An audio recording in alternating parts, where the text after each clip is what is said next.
fokus konsentrasi kita ada di pembangunan kualitas sumber daya manusia. Tetapi pembangunan infrastruktur tetap dilanjutkan karena memang banyak yang belum selesai.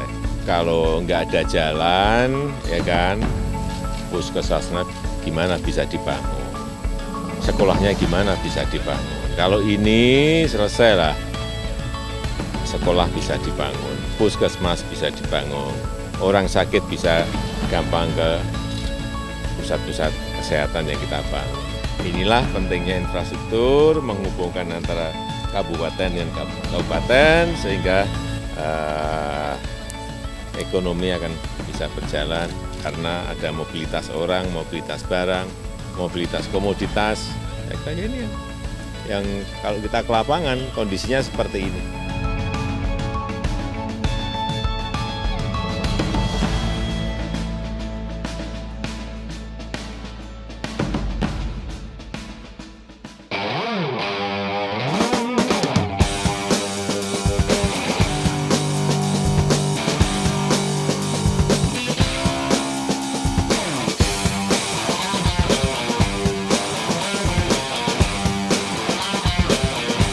Demi terintegrasinya jaringan ekonomi dan pertumbuhan wilayah, itulah tujuan Presiden Joko Widodo membangun Trans Kalimantan.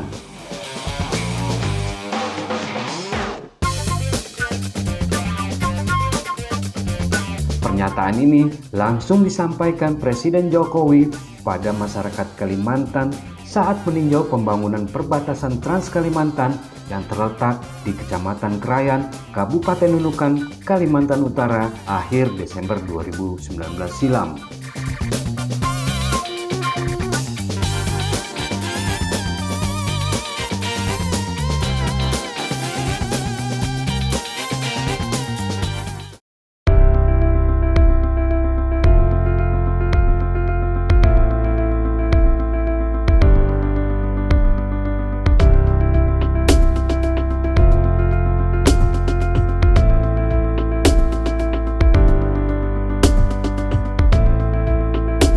Dalam gelaran acara tersebut, Jokowi menjajal Trans Indonesia Malaysia. Mengendarai sepeda motor, Presiden Jokowi menelusuri jalan ini.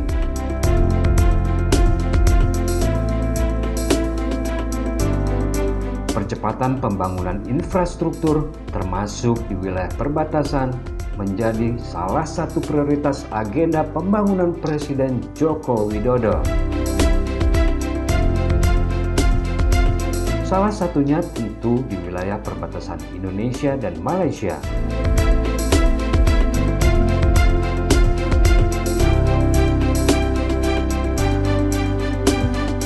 Dalam desain besar 2015 hingga 2019, Kalimantan akan menjadi paru-paru dunia, lumbung pangan, dan lumbung energi nasional.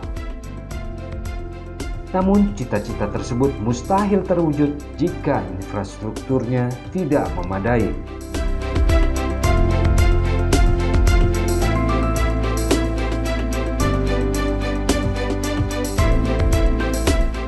Di Kalimantan, sejumlah desa masih terisolasi atau tidak terkoneksi.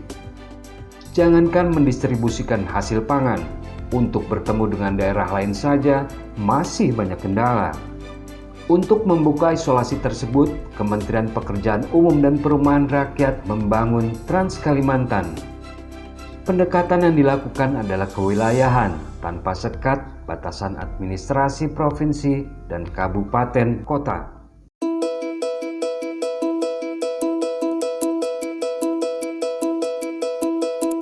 Pembangunan Trans Kalimantan meliputi panjang kurang lebih 7.600 km dan dibagi dalam 3 poros utama. Ketiga poros itu adalah poros selatan sepanjang kurang lebih 3.200 km, poros tengah sepanjang kurang lebih 680 km, dan poros utara mencapai 1.650 km.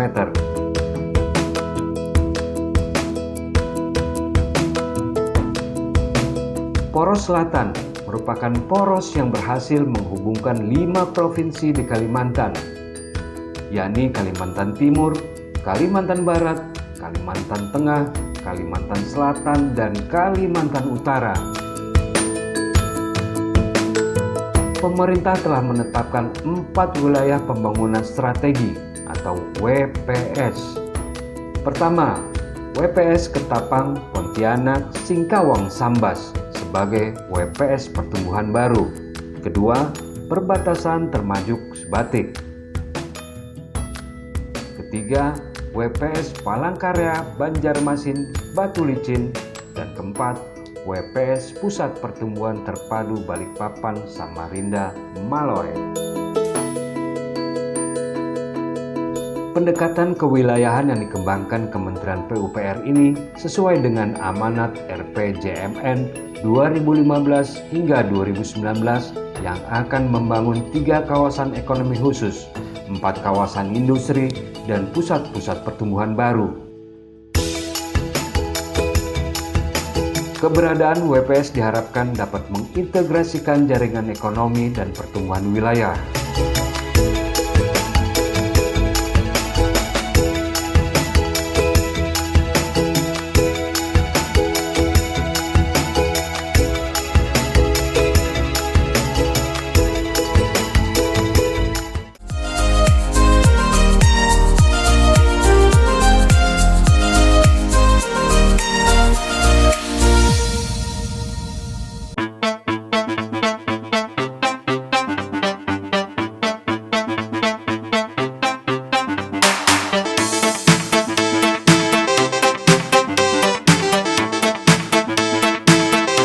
Siapa bilang kaum milenial di Indonesia tak butuh rumah sendiri? Banyak kok milenial yang ingin memiliki rumah, namun terhalang harga rumah yang terus melambung tinggi. Kini, kaum milenial tak perlu khawatir. Kementerian PUPR membuat rumah berkualitas namun dengan harga terjangkau.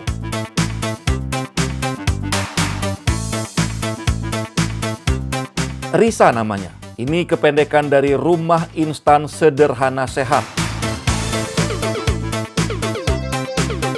Rumah ini bisa dibongkar pasang.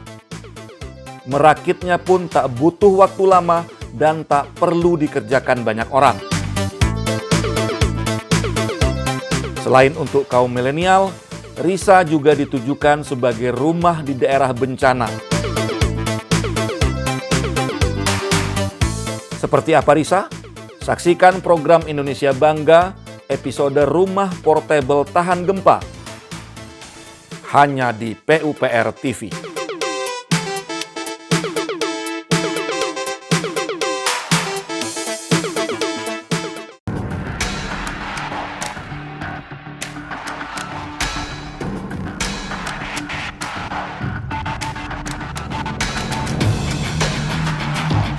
Permukiman kumuh, masalah klasik bagi perkotaan besar di Indonesia.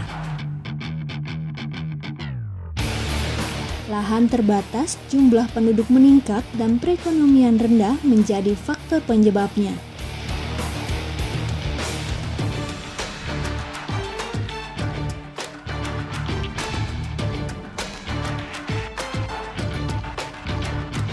Masyarakat tak mampu berbenah meningkatkan taraf kualitas hidupnya.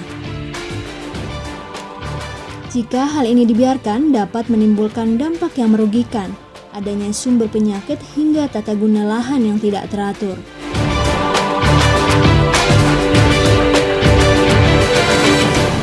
Tapi kini masyarakat tak perlu khawatir lagi. Kementerian PUPR telah menciptakan program Kotaku. Melalui program ini, permukiman kumuh bisa jadi tempat wisata baru loh. Sebenarnya, apa sih program Kotaku? Pasti penasaran kan? Mau tahu informasi lengkapnya? Saksikan program Warga Bicara episode Kotaku Asri hanya di PUPR TV.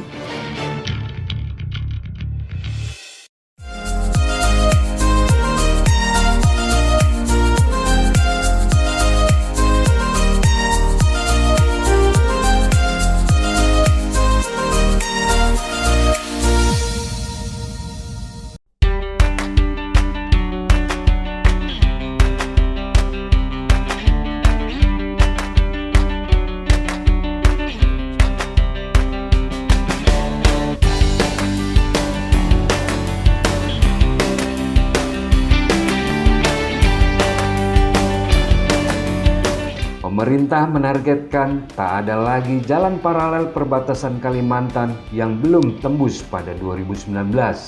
Pembangunan hampir 2.000 km jalan paralel perbatasan di Kalimantan ditargetkan tuntas.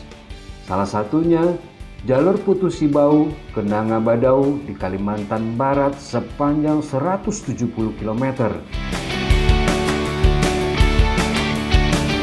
Presiden Joko Widodo secara langsung mengecek proses pembangunan yang sudah dilakukan sejak 2017 silam.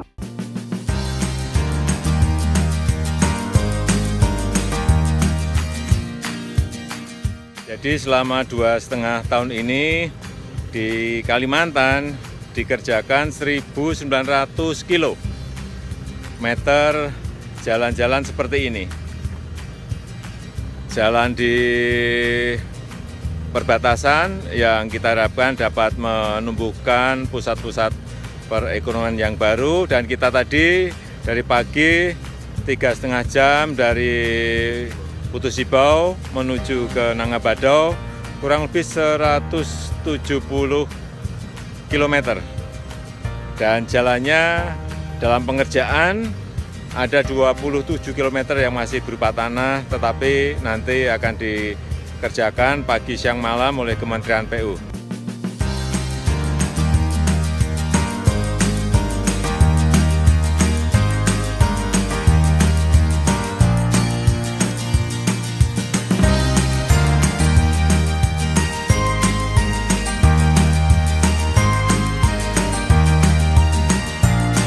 Berdasarkan data Direktorat Jenderal Bina Marga, Kementerian Pekerjaan Umum dan Perumahan Rakyat, sampai akhir 2017 lalu, jalan paralel perbatasan Kalimantan yang belum tembus menyisakan kurang lebih 330.000 kilometer.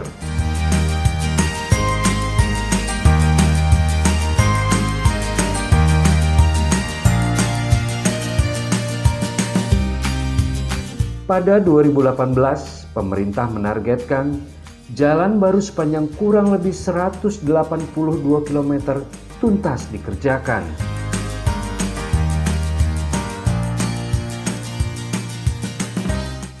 Jalan tersebut terdiri dari 60 km di Provinsi Kalimantan Barat, 52,4 km di Provinsi Kalimantan Timur, dan 114,2 km di Provinsi Kalimantan Utara. Dengan demikian, total jalan yang sudah tembus sampai akhir 2018 diharapkan sepanjang kurang lebih 1.540 km.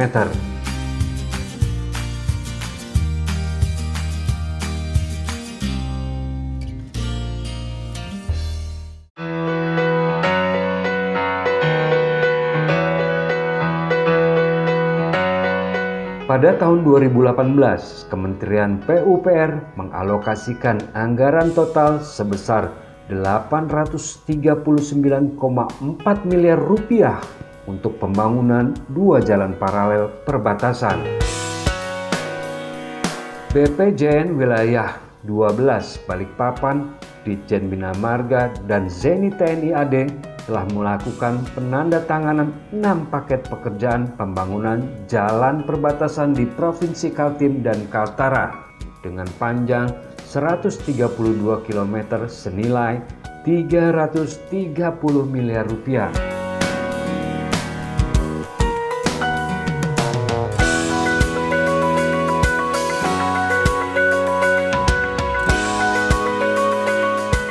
Tak hanya soal teknis dan biaya, ada pula hal lain yang harus dihadapi pemerintah untuk mengupayakan pembangunan.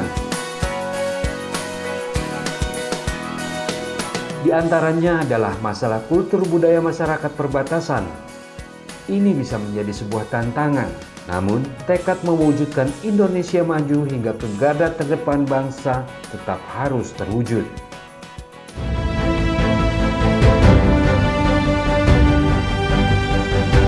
Kita ingin rakyat Indonesia yang berada di pinggiran, di kawasan perbatasan, di pulau-pulau terdepan, di kawasan terisolir, merasakan hadirnya negara, merasakan buah pembangunan.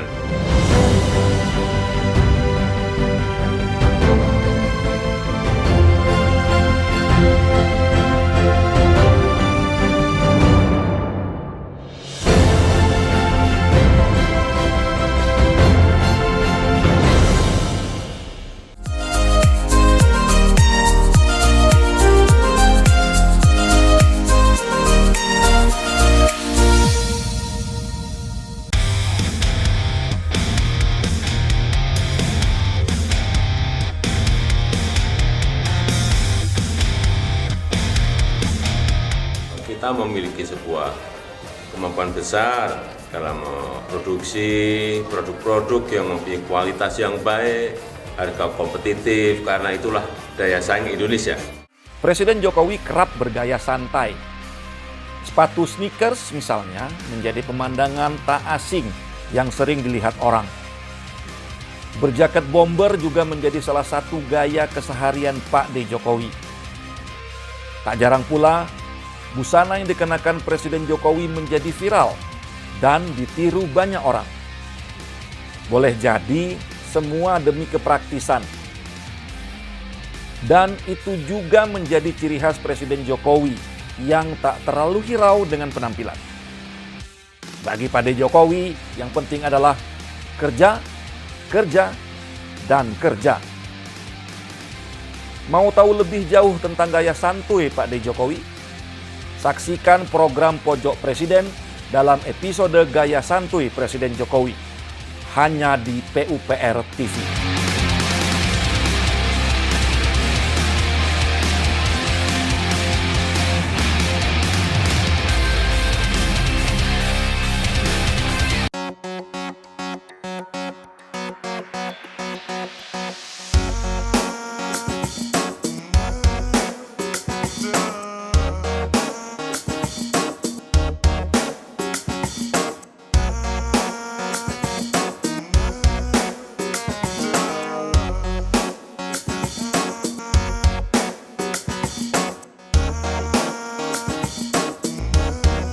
Indonesia dikenal sebagai negara agraris.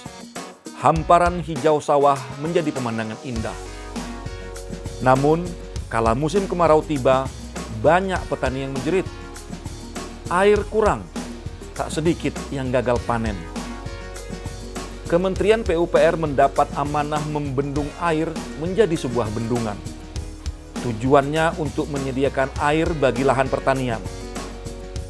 Secara jangka panjang, ketersediaan air yang cukup bisa meningkatkan ketahanan pangan dalam negeri. Bendungan apa saja yang sudah dibangun Kementerian PUPR? Saksikan program Indonesia Bangga, episode Membendung untuk Kemakmuran, hanya di PUPR TV.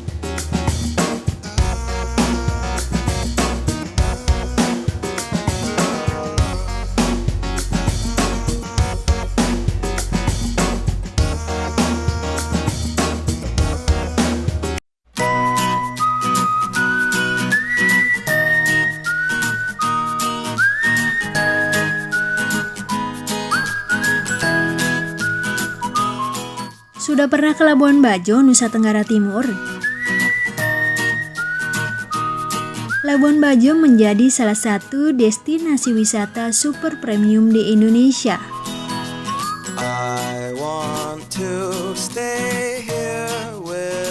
Berlibur di Labuan Bajo dapat merasakan sensasi traveling yang lengkap, mulai dari wisata bahari, wisata budaya, sampai melihat hewan dari zaman purbakala. Presiden Jokowi pun menyempatkan diri naik kapal pinisi, menikmati indahnya Labuan Bajo. Karena pesonanya, Labuan Bajo dipilih menjadi tuan rumah KTT G20 dan ASEAN Summit 2023. Kini, Presiden Jokowi tengah bersiap diri melakukan pembenahan di berbagai lini. Nah, kira-kira infrastruktur apa saja yang dilakukan Presiden Jokowi untuk membangun Labuan Bajo menjadi Bali baru? Saksikan selengkapnya di program Pojok Presiden episode Wajah Baru Labuan Bajo, hanya di PUPR TV.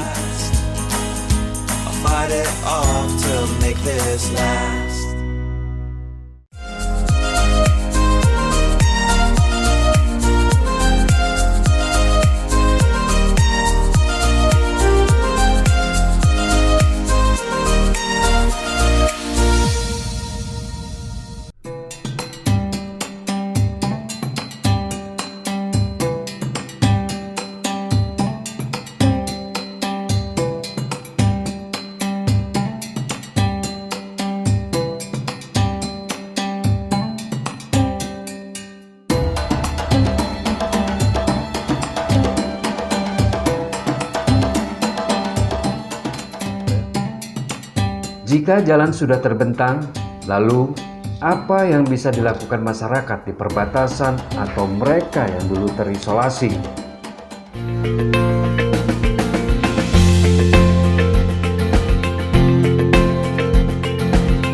Trans Kalimantan memungkinkan masyarakat di satu tempat merasakan makna kemerdekaan yang sebenarnya.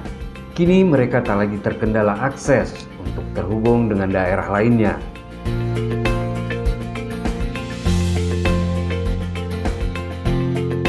Mereka yang kekurangan sekolah, baik bangunan maupun sumber daya manusianya, mulai bisa membangun sekolah dan mendatangkan para guru.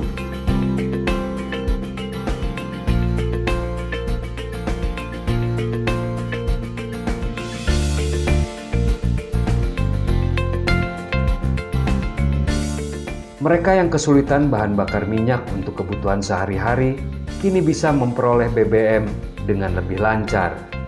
Untuk urusan BBM ini, pemerintah memang sudah membulatkan tekad membuat BBM satu harga di seluruh wilayah Nusantara.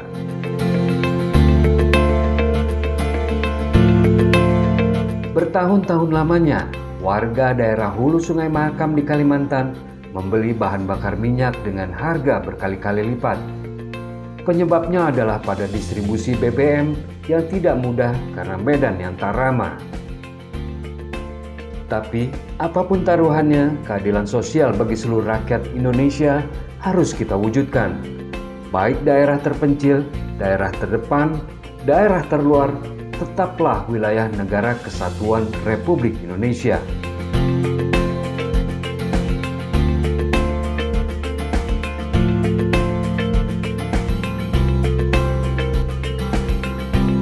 Tak hanya menghubungkan antar kabupaten di 5 provinsi di Pulau Kalimantan, pemerintah juga membangun sejumlah proyek infrastruktur pendukung lainnya. Di antaranya adalah Bandara Samsudin Nur di Banjarmasin, Kalimantan Selatan.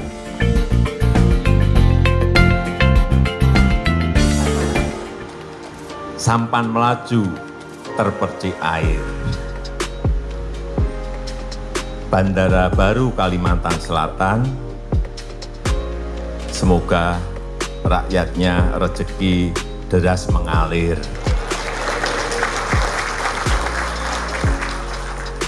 Pokoknya air ditutup dengan air lagi kan.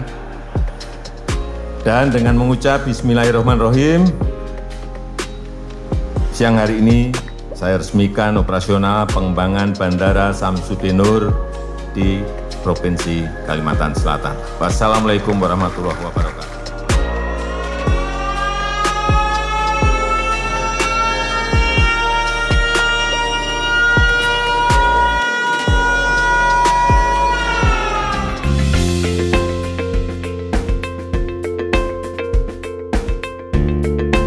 Terminal baru seluas 77.000 meter persegi ini mampu menampung 7 juta penumpang per tahun atau 5 kali lebih banyak ketimbang terminal lama. Bandara Samsudin Nur ditunjang dengan 42 unit kontainer check-in, 3 conveyor belt, dan ruang tunggu seluas hampir 5.200 meter persegi.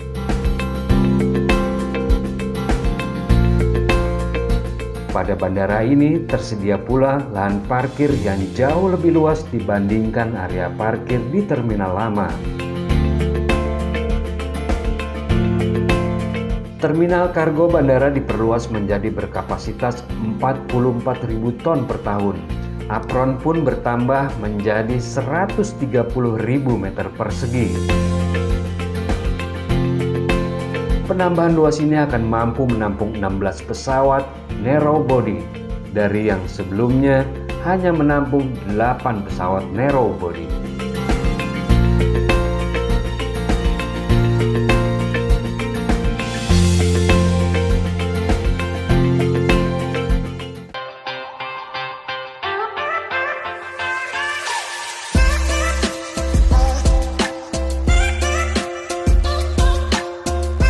Selain bandara, Kementerian Pekerjaan Umum dan Perumahan Rakyat telah menyelesaikan pembangunan jalan tol Balikpapan Samarinda sepanjang hampir 100 km.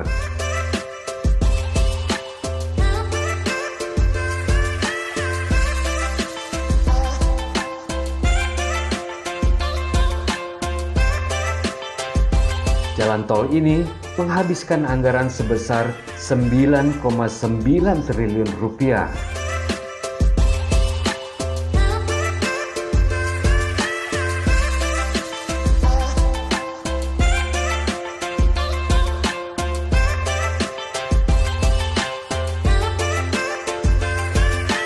Pembangunan jalan tol Balikpapan Samarinda ini diharapkan akan mendukung konektivitas antar provinsi.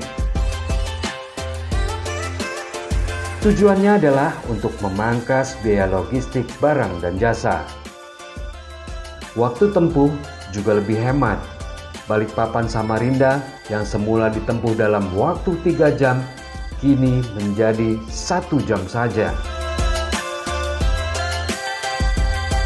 Jalan tol Balikpapan Samarinda juga menjadi akses penghubung Bandara Internasional Sultan Haji Mahmud Sulaiman Sepinggan. Menuju Bandara Sepinggan dapat ditempuh dalam waktu 15 sampai 20 menit melewati seksi 5 ruas Balikpapan Sepinggan.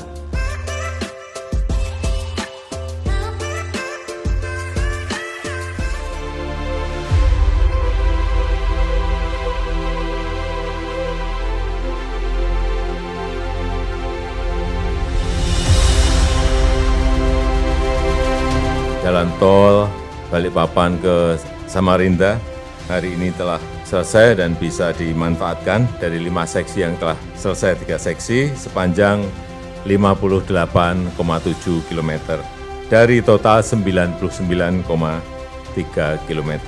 Dengan mengucap Bismillahirrahmanirrahim, saya resmikan jalan tol Balikpapan Samarinda seksi 2, seksi 3, dan seksi 4.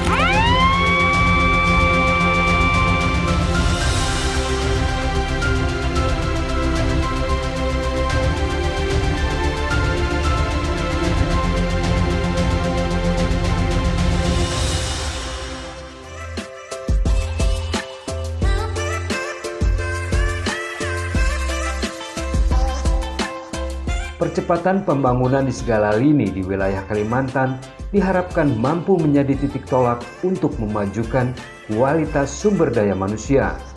Semua demi kemakmuran sebuah daerah.